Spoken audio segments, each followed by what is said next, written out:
Hi, everyone. Today we're going to talk about, is your relationship flowing? For those of you who just met someone new and you've been on a few dates already, you might be wondering, how will I know if this new relationship is going to work? Well, before answering these questions, we need to first discuss what it means to have a flowing relationship. Visualize a flowing river. Usually, river water has a steady natural flow to it. So, a flowing relationship has very similar characteristics to that of a flowing river. Meaning, in a flowing relationship, the connection to our partner feels natural, easygoing, and with little effort. The conversations go smoothly without being forced. We can openly and freely share our feelings without feeling uncomfortable. We are on the same page and can be our true selves. A flowing relationship is important because it means we are engaging in a healthy dynamic with our partners. So, getting back to the topic for today, is your relationship flowing? And for those of you who are wondering, how will you know if your new or current relationship will work out?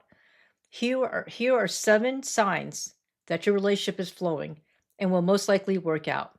Okay, so now we're going to talk about the 7 signs of a flowing relationship, and then we're going to designate the 7 signs by the spelling of the word flowing.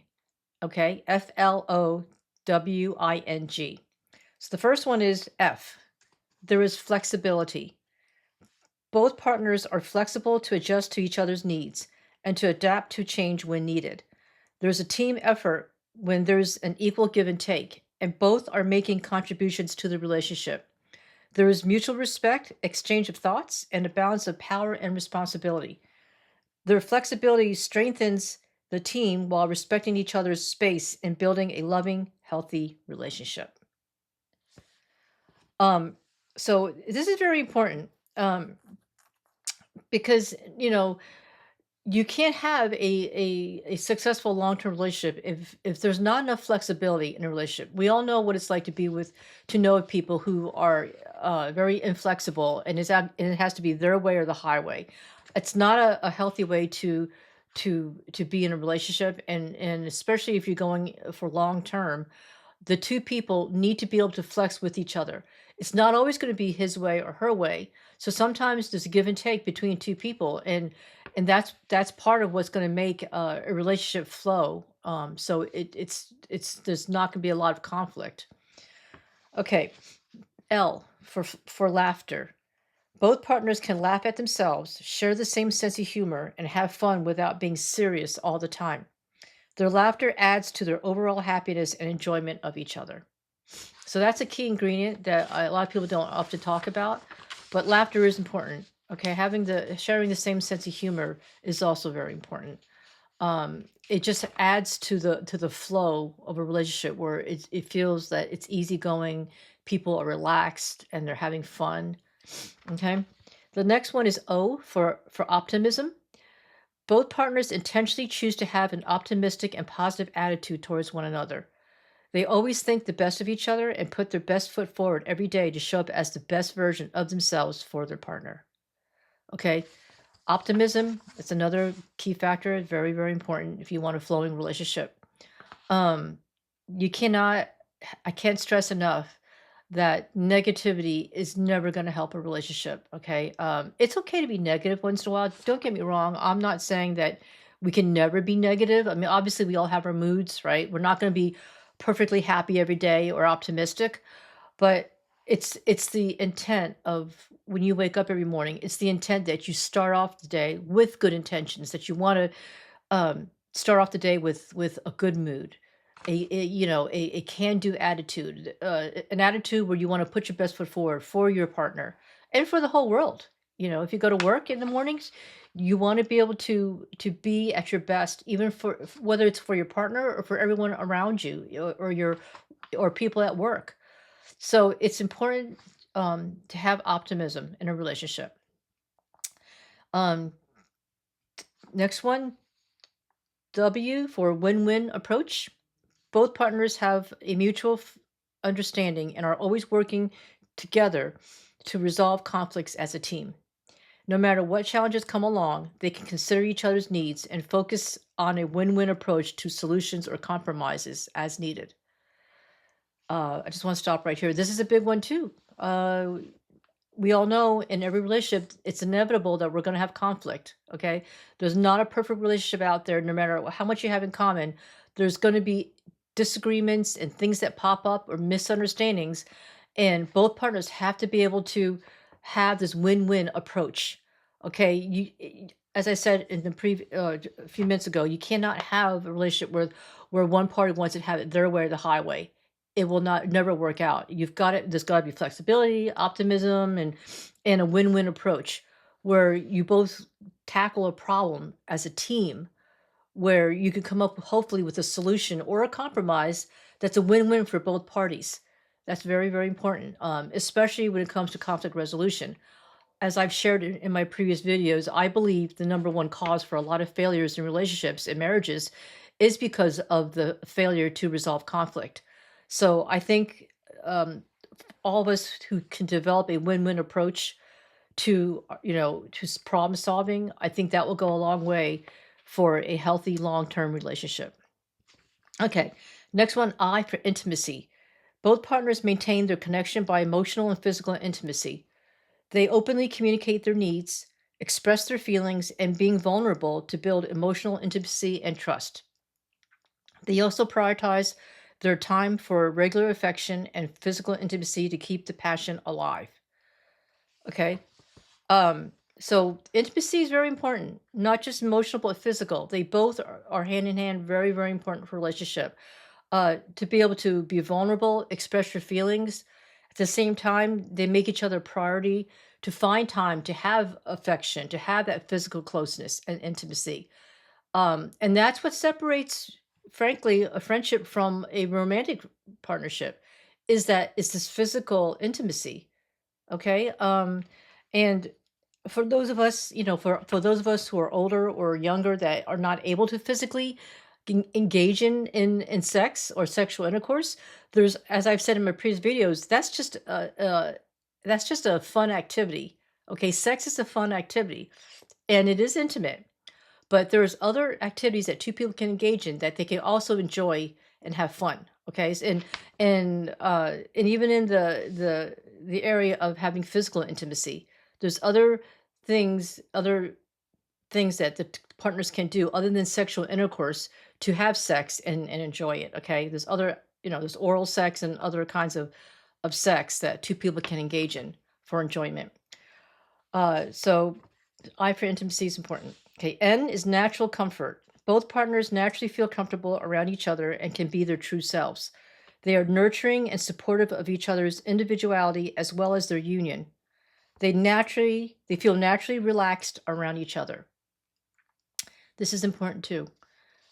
You have to be able to be yourself, folks. We cannot go into a relationship with a pretense. Okay, if you're and that also speaks for the relationship itself. Okay, in a flowing relationship where everything feels natural, you have to be able to be your natural self. If you feel you have to change yourself for someone else, that's not a healthy relationship to be in. Okay, because even if you some people change themselves temporarily, eventually they will be they will eventually be show up as their true selves. So it's important, especially when you're in a dating relationship at this point, you need to be yourself. And part of going through the stages of dating, you can see if both of you can accept each other for the way you are, for your true selves. Okay. In the beginning, it's always magical. There's the romance stage, everyone's in love, and the oxytocins are flowing and everyone is on a high or on a romance high, but that's not real. You've heard me say romantic love is not real love. So if we have the patience to go through the rest of the dating stages, you will get to know someone. Their true colors will eventually come out. You'll see the authentic selves of everybody. Okay, and that's important. And so when you see who they really are, you'll see their flaws, their imperfections, their bad moods. None of us are perfect. We're all gonna have moods. We're all gonna, we're not gonna have a great day every day.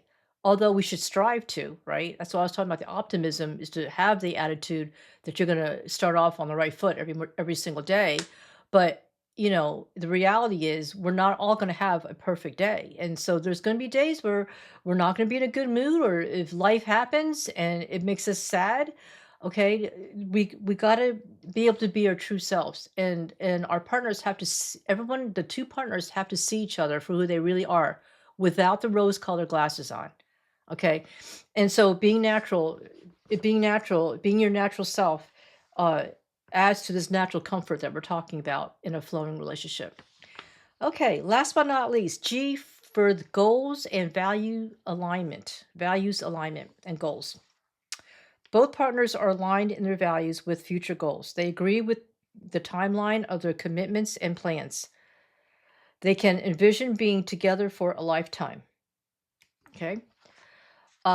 This is where this is important. Okay. At some point in the relationship, within a year, I would say, if you within reason, and obviously if you're in a long-term relationship, if you're in a long distance relationship, it's going to take longer than a year to get to know each other.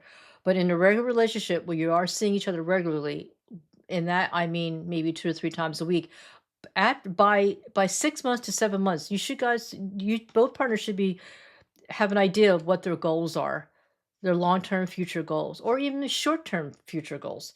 You should be able to know at that point, are you guys on the same page? Are you both striving to eventually uh, commit to each other, go into a long-term commitment, whether that means marriage or just living together? Okay. But the discussion of goals at some point needs to be talked about. And then whether your values and your goals align. Um, and so I would say for those of you who are, who have been in a relationship for a while now, you've been dating now for about a year. It shouldn't take 2 or 3 years, folks, to decide whether your goals are the same. And this is why we need to be able to be our true selves. Some of us are so shy, we're afraid to rock the boat, we're afraid to bring up questions, we're afraid to bring up the future. Ladies especially, okay, for those of you in childbearing years, your biological clock is ticking. You don't have 20, 30 years to figure things out, right? So I would encourage, especially you women that are in your childbearing years and you are wanting to settle down, get married, and have children, you need to bring this topic up. I'd say within the first 3 to 6 months of a relationship, this, or even the first few months, depending how intimate you both are as far as being vulnerable and being able to openly express your feelings. I think it's fair. It's fair game to be able to bring up these discussions and find out from where your partner stands on a lot of these issues that are important to you. Okay, so and men too. Okay, there's men that want to have there's men in their 30s and 40s that want to settle down and find a woman they can have children with. You guys have to be able to discuss these things. Okay, it's very, very important that you're on the same page. Some people may not want to have children, right? Not everybody wants children. I know a lot of people who don't want children. So it's good to know where your partner stands, and then if you do come to a crossroad where there's a disagreement or a difference in values, such as not have, let's say you want to have children, but your partner doesn't want to have children. That's difference of value. And I'm not saying I don't know how that's going to turn out. I mean, both of you will need to talk. You'll need to discuss it more in detail and see if this is a value difference that you can overcome. Right? There's no right or wrong here. Right? Everyone's entitled to their own beliefs and what they want out of life. And so you may find out that your goals don't match. um you want children, your partner doesn't want children, or your partner wants children, you don't want children. These are things that have to be discussed. And so that's why it's important to be able to make sure your goals and your values are aligned. Okay. In summary, as you're getting to know your partner, these 7 signs will help you understand whether you have a flowing relationship. At the end of the day, we all desire to be in a flowing relationship where we can feel like a river, flowing naturally together while being true to ourselves. So, folks, keep the faith and hope you find a loving, healthy, and flowing relationship. Okay? So, this is kind of a short video, but I think it's well worth talking about because I know a lot of you are either have been in a relationship for a while, and you're not sure where it's going, or for those of you who just started a new relationship, you just met somebody new and you're wondering, and you've been dating them for a few months now, and you're wondering where it's going, I think this today's discussion will help you. It'll help you clarify some things, things that you may not know that you need to find out, or things that that you already know but you need to talk about. Okay, there's no sense dragging on a relationship for weeks and months if you know there's things that have to be discussed and resolved one way or another. Okay, um, but at the end of the day, we all want to be in a natural flowing relationship like a river. We want to be able to be ourselves, right? We want to be able to feel like it's natural. We don't want to feel like we're going upstream, fighting with our partners every day or not being on the same page. Okay, so the dating time is the time to be able to get to know your partner really well, to understand where you're coming from, where they're coming from, and whether there's a common ground where you guys can flow together and be together and for the long term. Okay. So, folks, if you have any questions or if you have any comments, please put them in my comments section. If you resonate with this video and you like it, please click like and click share. And don't forget to subscribe to my channel so you can be notified of all my upcoming videos. And I thank you for watching this video, and I will see you again soon. Okay, bye.